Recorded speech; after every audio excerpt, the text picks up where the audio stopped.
Student, आज आपका स्वागत है नगीन बेस्ट डिजिटल चैनल पर। आज हम लेकर आए हैं क्लास 10th की हिंदी बुक कार्तिका पार्ट 2 का चैप्टर 5 मैं क्यों लिखता हूँ। इस पाठ के लेखक अज्ञेय जी हैं। उन्होंने अपने लिखने के कारणों के साथ साथ अपने प्रेरणा स्रोतों पर भी प्रकाश डाला है और यह भी बताया है कि पूरे पाठ में यही बताया कि लेखक लेखिका कवि कवित्री आखिर लिखते क्यों हैं। इतना तो आप समझ ही गए होंगे कि लेखक लिखते क्यों हैं, लेकिन पाठ में विस्तार से बताया गया है कि लेखक की क्या मजबूरी रही है वो लिखता है।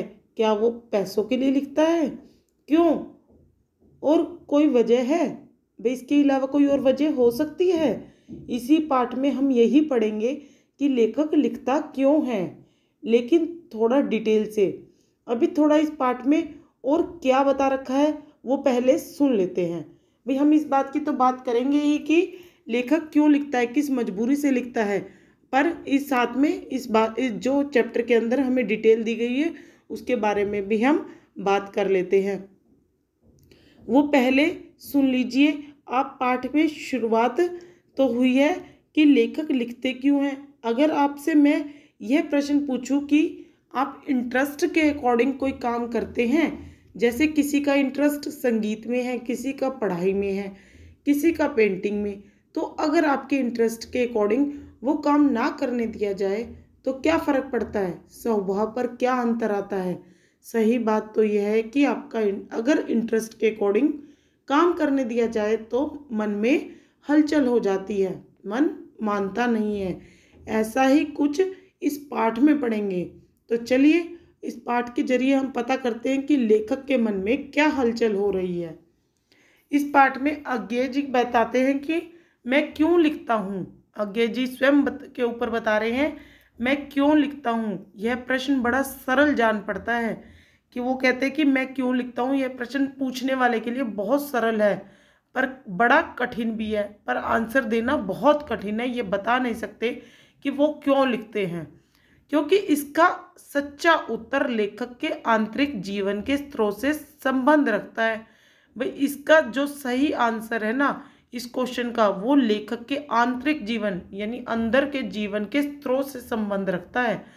उन संबंध सबको संक्षेप में कुछ वाक्यों में बांध देना आसान तो नहीं है। भाई उन सारे संक्षेप को जिससे उन्होंने लिखना शुरू करा देख देख कर, उन सभी को क्या एक वाक्य में, कुछ वाक्यों में, एक दो वाक्यों में बांध देना आसान है कि हम एक दो वाक्यों में आंसर तो दे नहीं सकते उसका। हमने पूरे जीवन को बांध के रखा, उन घटनाओं को उनके ऊपर हमने लिखा, पर उन्हें हम एक दो वाक्यों में नहीं बता सकते कि मैं क्यों लिखता हूँ, मैंने क्यों लिखना शुरू करा। ना जाने संभव भी है या नहीं, भाई मुझे नहीं पता ये संभव है या नहीं। इतना ही कि किया जा सकता है कि उनमें से कुछ का स्पर्श किया जाए, विशेष रूप से ऐसों का जिन्हें जानना दूसरों के लिए उपयोगी हो सकता है। भाई उनमें से कुछ ऐसी घटनाओं को स्पर्श किया जाए जिनमें से किसी, भाई ऐसी घटनाओं को स्पर्श किया जाए जिन विशेष रूप से ऐसों को जिन्हें जानना दूसरों के लिए भी उपयोगी हो। एक उत्तर तो यह है कि मैं इसलिए लिखता हूँ कि स्वयं जानना चाहता हूँ कि क्यों लिखता हूँ। भाई मैं लिखता है किस लिए हूँ ये मैं स्वयं भी जानना चाहता हूँ। लिखे बिना इस प्रश्न का उत्तर नहीं मिल सकता। भाई लिखे बिना मेरे इस प्रश्न का उत्तर नहीं मिल सकता। वास्तव में सच्चा उत्तर यही है, लिखकर ही लेखक उस अभ्यंतर विवशता को पहचानता है। भाई लिखकर ही उस घटना के बारे में, किसी चीज के बारे में लिखकर ही लेखक उसके अंदर की विवशता को पहचानता है जिसके कारण उसने लिखा।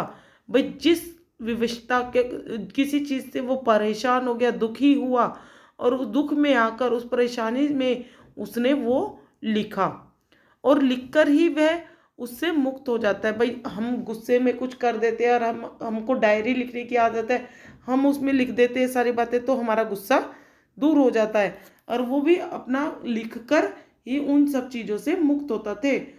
मैं भी उस आंतरिक विवशता से मुक्ति पाने के लिए, तटस्थ होकर उसे देखने और पहचान लेने के लिए लिखता हूँ। भाई लेखक कहते हैं, अज्ञेय जी कहते हैं कि मैं भी उस आंतरिक विविधता, जो मेरे अंदर विविधता होती है उससे मुक्ति पाने के लिए, तटस्थ होकर एकजुट होकर उसे देखने और पहचानने के लिए, भाई उस घटना को देखने और पहचानने के लिए, उसे महसूस करने के लिए मैं लिखता हूँ।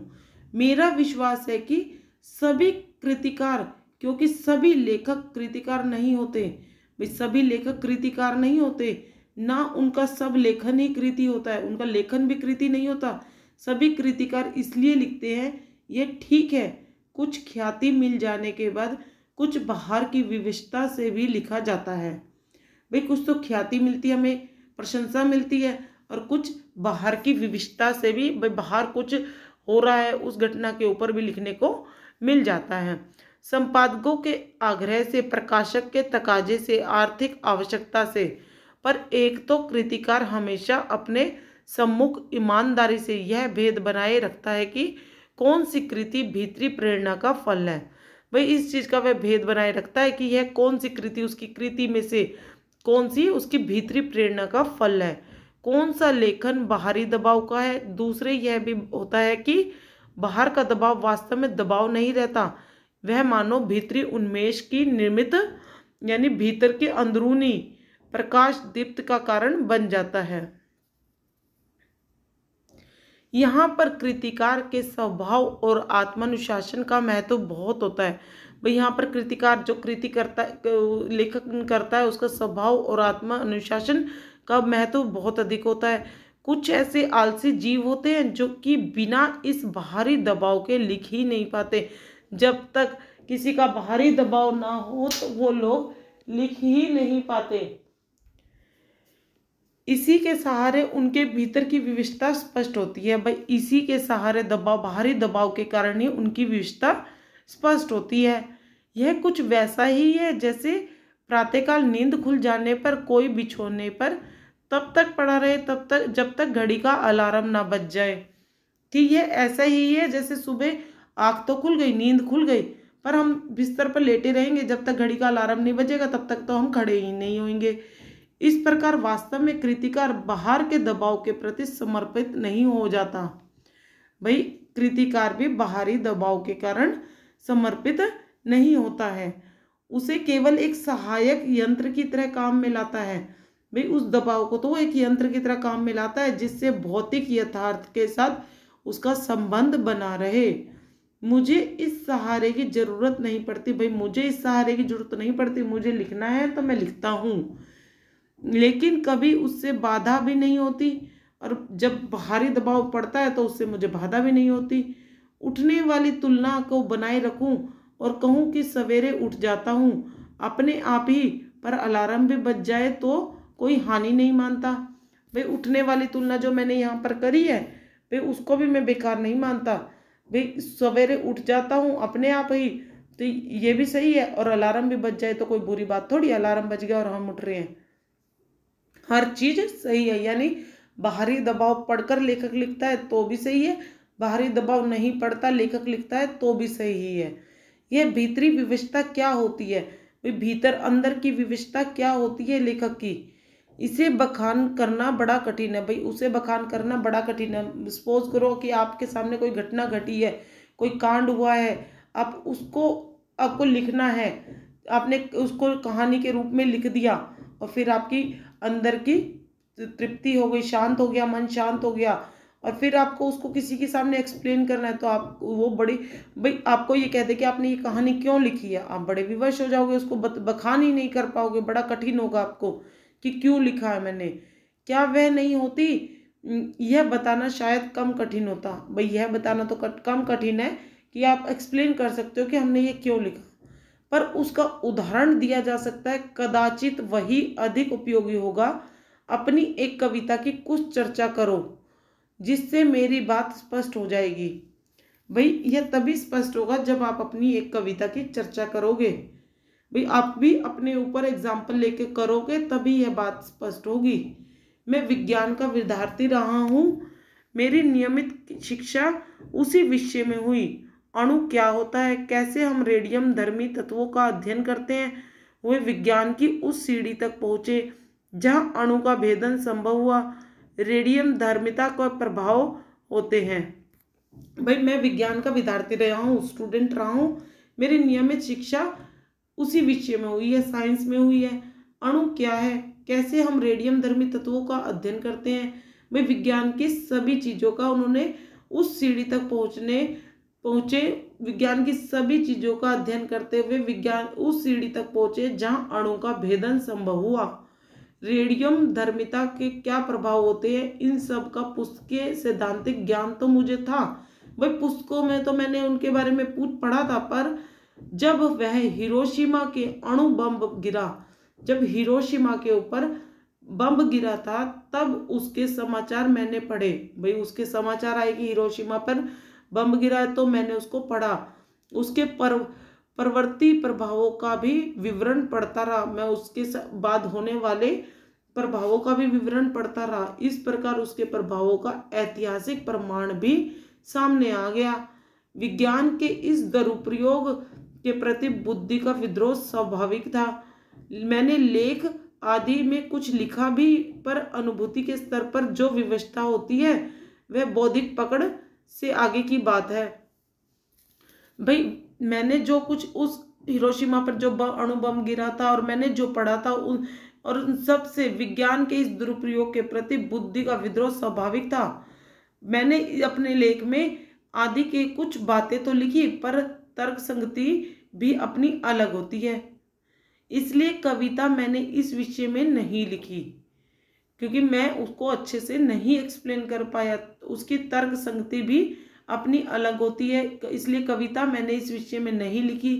युद्ध काल में भारत की पूर्वीय सीमा पर देखा था, और इसी तरह मैंने युद्ध काल में भारत की पूर्वीय सीमा पर देखा था कैसे सैनिक ब्रह्मपुत्र में बम फेंक रहे कर हजारों मछलियां मार देते थे, जबकि उन्हें आवश्यकता थोड़ी सी होती है, और जीव के इस अपवेग से जो व्यथा भीतर उमड़ी थी, उससे एक सीमा तक अणु बम द्वारा व्यर्थ जीव नाश का अनुभव तो कर ही सका था। भाई मैं अणु बम के व्यर्थ में जीव नाश का अनुभव तो मैं कर ही सकता था कि अणु बम से हमारे कितनी व्यर्थ का नाश होता है। आवश्यकता थोड़ी से नाश करने की होती है और हो जाते हैं ज्यादा।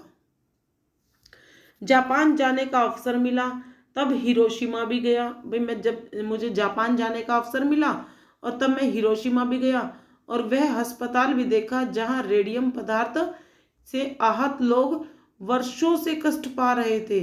वे रेडियम पदार्थ से आहत लोग, जब हिरोशिमा पर बम गिरा था, उससे आहत लोग वर्षों से कष्ट पा रहे थे।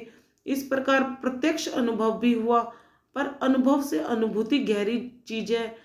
कम से कम कृतिकार के लिए अनुभव तो घटित होता ही है, पर अनुभूति संवेदना और संकल्पना के सहारे उस सत्य को आत्मसात कर देती है। यहाँ पर अनुभव और अनुभूति का गहरा संबंध बताया गया है कि अनुभव तो घटित होता ही है, कहीं पर हम जाते हैं तो वहाँ पर अनुभूति भी कल्पना का सहारे से उस सत्य को आत्मसात कर लेती है, जो वास्तव में कृतिकार के साथ घटित नहीं हुआ हो, जो आंखों के सामने नहीं आया, जो घटित के अनुभव में नहीं आया, वही आत्मा के सामने ज्वलंत प्रकाश में आ जाता है। तब वह अनुभूति प्रत्यक्ष हो जाती है। भाई वो अनुमान लगा लेते हैं ऐसे ऐसे हुआ होगा, तो वो प्रत्यक्ष रूप में आ जाती है उनकी आंखों के सामने। तो हिरोशिमा में सब देखकर भी तत्काल कुछ लिखा नहीं, उस समय भी उन्होंने कुछ नहीं लिखा, क्योंकि इसी अनुभूति प्रत्यक्ष की कसर थी। पर इस अनुभूति में प्रत्यक्ष की कसर थी, वो प्रत्यक्ष नहीं था। उन्होंने तो अनुभव किया था ना वो, पर वो प्रत्यक्ष नहीं था। फिर एक दिन वही सड़क पर घूमते हुए देखा कि एक जले हुए पत्थर पर एक लंबी उजली छाया है। विस्फोट के समय कोई वहां खड़ा रहा होगा और विस्फोट से बिखरे हुए रेडियम धर्मी पदार्थ की किरणें उसमें रुद्र हो गई होगी, भाई उसके अंदर गिर गई होगी, जो आसपास से आग बढ़ गई। उन्होंने पत्थर को झुलसा दिया। भाई वहाँ पड़े हुए एक, जब वो वहाँ पर हिरोशिमा में सब देखकर तत्काल कुछ लिखा नहीं, तो इस अनुभूति की प्रत्यक्ष की कसर को समझकर उन्होंने लिखा नहीं। फिर एक दिन वो वहीं सड़क पर घूम रहे थे जहाँ पे हिरोशिमा का अणु बम गिरा था, तो वहाँ जले हुए पत्थर को देखा और एक उजली छाया उनके दिखाई दी कि रेडियो धर्मी पदार्थ की किरणें उसके ऊपर गिरी होगी। उसने आसपास के सभी को झुलसा दिया होगा, पत्थर को भी झुलसा दिया होगा। तो उस व्यक्ति पर अटकी, उन्होंने उसे भाप बनाकर उड़ा दिया होगा। भाई उस व्यक्ति पर गिरी होगी और उन्होंने उसे भाप बनाकर उड़ा दिया होगा रेडियोधर्मी किरणों ने, अणुबम ने। इस प्रकार समूची ट्रेजेडी जैसे पत्थर पर लिखी गई हो, भाई उस पत्थर पर लिखी गई हो, जैसे सारी की सारी ट्रेजेडी इसी पत्थर पर लिखी गई हो। देखिए इस पत्थर पर जैसे जब अणु बम गिरा था तो पत्थर पर आकर वो गिर गया होगा, चिपक जल के चिपक गया होगा, तो उसकी छवि बनी हुई थी उस पर। तो इस पत्थर को देखकर जैसे पूरी की पूरी ट्रेजेडी उनकी आंखों के सामने आ गई। उस छाया को देखकर जैसे एक थप्पड़ सा लगा। भाई उस पत्थर पर बनी हुई छाया को देखकर लेखक को जैसे एक थप्पड़ सा लगा। अवाक इतिहास जैसे भीतर कहीं सहसा एक जलते हुए सूरज सा उगाया और डूब गया। भाई उसके भीतर एकदम अचानक सूरज सा उगा और फिर डूब गया। मैं कहूँ कि उस क्षण में अणु विस्फोट मेरे अनुभूति प्रत्यक्ष में आ गया। एक अर्थ में मैं स्वयं हिरोशिमा के विस्फोट का भोक्ता बन गया। भाई मैं एक ही अर्थ में, एक ही क्षण में हिरोशिमा में जो विस्फोट हुआ था उसका भोक्ता बन गया, मैंने भोगा उसको। इसी में से वह विवशता जागी, इसी के अंदर से वह विवशता जागी, भीतर की आकुलता बुद्धि के क्षेत्र से बढ़कर संवेदना के क्षेत्र में आ गई। भाई मेरे भीतर की आकुलता, मेरे भीतर जो चल रही थी आकुलता, वो बुद्धि के क्षेत्र से बढ़कर बुद्धि तक पहुंच गई और वहां से बढ़कर संवेदना के क्षेत्र में आ गई। फिर धीरे धीरे मैं उससे अपने को अलग कर सका। धीरे धीरे मैंने लिखा और उसको अपने से अलग किया और अचानक एक दिन मैंने हिरोशिमा पर कविता लिखी। जापान में नहीं, भारत लौटकर रेलगाड़ी में बैठे बैठे मैंने हिरोशिमा पर कविता लिखी। यह कविता अच्छी है या बुरी, इससे मुझे मतलब नहीं है। भाई मुझे इस चीज़ का कोई मतलब नहीं था कि यह कविता अच्छी है या बुरी। मेरे निकट वह सोच है क्योंकि वह अनुभूति प्रसूत है, क्योंकि मैंने उसे अनुभव किया है, अनुभूति प्राप्त की है मैंने। यही मेरे निकट महत्व की बात है कि मेरे सामने यही निकट महत्व की बात है। तो इस तरह हमने इस चैप्टर को पढ़ा, समझा और इसमें बताया है कि लेखक ने हिरोशिमा में अणु बम गिरा। साइंस के स्टूडेंट रहे हैं लेखक यहाँ पर। पहले तो उन्होंने बताया कि लेखक किस विवशता में आकर, किस कारण से अपने अंतर्मन के भावों को व्यक्त करने के लिए, उनसे मुक्ति पाने के लिए वो लिखता है, क्यों लिखता है। और फिर उन्होंने बताया कि जब वो जापान गए, हिरोशिमा बम गिरा और हिरोशिमा बम के उन्हें जब एक पत्थर के ऊपर छाया दिखाई दी, तब उन्हें लगा कि वो साक्षात हिरोशिमा का सारा दृश्य उनकी आंखों के सामने आ गया। फिर उससे विवश होकर उस विवशता को अपने दिल से निकालने के लिए फिर उन्होंने उनके भीतर की आकुलता वृद्धि क्षेत्र में बढ़कर जो उनकी भीतर की आकुलता थी बुद्धि से जाकर संवेदनाओं में बदल गई और धीरे धीरे उन्होंने हिरोशिमा पर कविता लिख दी।